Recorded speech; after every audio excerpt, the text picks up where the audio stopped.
শপথ গ্রহণ করব কিনা সেটা সম্পূর্ণ দলীয় বিষয়।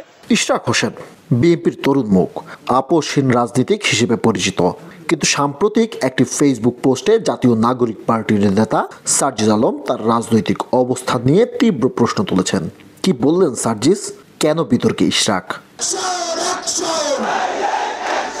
19 মে নিজের ভেরিফাইড ফেসবুক পেজে দেওয়া এক পোস্টে সার্জিস আলম বলেন যে নির্বাচনকে বিএনপি বারবার অবৈধ বলেছে, সেই একই নির্বাচনে মেয়র পদে প্রার্থী হতে চাওয়া কি নিজের বক্তব্যের সঙ্গে সাংঘর্ষিক নয়?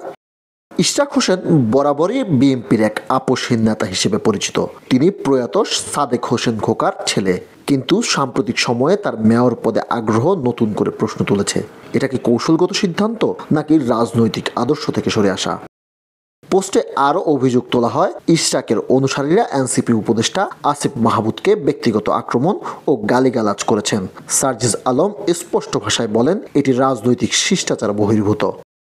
সার্জিস আলমের মতে ইশরাকের জনপ্রিয়তা এবং রাজনৈতিক ভবিষ্যৎ উজ্জ্বল, তবে সেটা যেন কখনোই অপরাধের বৈধতা তৈরিতে ব্যবহৃত না হয়। পোস্টের শেষাংশে সার্জিস আলম বলেন, যদি আগামী প্রজন্মের নেতারা অবৈধ নির্বাচনকে বৈধতা দেয়, তবে তা দেশের রাজনৈতিক ইতিহাসে একটি ঐতিহাসিক দায় হয়ে থাকবে। Imranul Azim Chowdhury, Views Bangladesh, news desk.